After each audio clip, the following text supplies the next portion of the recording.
All right, so in this video, we're going to discuss linearization. And before we can take it up to a higher dimension, I think it's important to review what you might have learned in Calc 1. And so for linearization, this is where we take in Calc 1 a curve and we approximate it using a tangent line. And so if we start with the equation of a tangent line to a curve at x equals a, then we're going to have this tangent line. We're going to have y minus f of a equals f prime of a times x minus a. So again, this is the equation of the tangent line to f at x equals a. Now, what we did in Calc 1 is we manipulated it a little bit algebraically. So we moved that f of a to the other side. And then finally, we said that y was equal to f of x. And so this being linear and our curve not being necessarily linear, we went ahead and said that y is approximately f of x. So there really wasn't a whole lot of manipulating needed to say that our function, our curve, is approximately doing what this line is doing at x equals a. And so we went ahead then and we said this was L of x. All right, so that was our Calc 1. Now in Calc 3, without having to reinvent the wheel, it's really not going to be much different.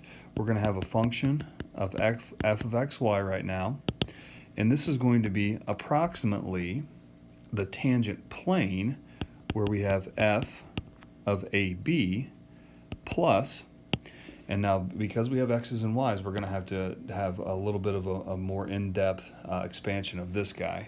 So that's going to be f sub x of ab times x minus a, and then plus f sub y of ab times y minus b. And that's going to be now the linear approximation. So this is now the extension from Calc 1, from this guy. And as I mentioned up here, this was the tangent line approximation to this function. This is the tangent plane approximation to this function right here, this surface that we were dealing with in a higher dimension now. All right, so we'll take a look at an example here where it's going to be our job to come up with a tangent plane approximation of what this surface is doing at the point 1/3 pi. So to get things going, I'll go ahead and start here with f sub x, which is going to be the partial of f with respect to x, and that's going to give us a y cosine xy.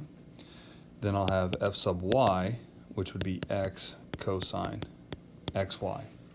So the L of xy, will start off with our function, f of xy, evaluated at 1/3 and pi. So that's going to be the 1/3, that's going to be the pi. When I plug that in, that's going to give me a sine of pi over 3. Then I'll have plus, when I evaluate both of these at 1/3 pi, I'm going to end up with a pi cosine pi over 3. That's going to be this guy right here, followed by the x minus the 1/3. The 1/3 comes from right there, followed by then a plus 1/3 cosine pi over 3 times a y minus pi. So let me circle back here and make sure everybody's following me. This was our f of ab. This was our f sub x, evaluated at ab times x minus a. And this was our f sub y, evaluated at ab and a y minus b. It just so happens that here's our f sub x, here's our f sub y, and we're evaluating at the 1/3 pi as given. So the linear approximation, L of xy, would give us a √3/2 plus pi over 2 times x minus 1/3 plus 1/6 times y minus pi.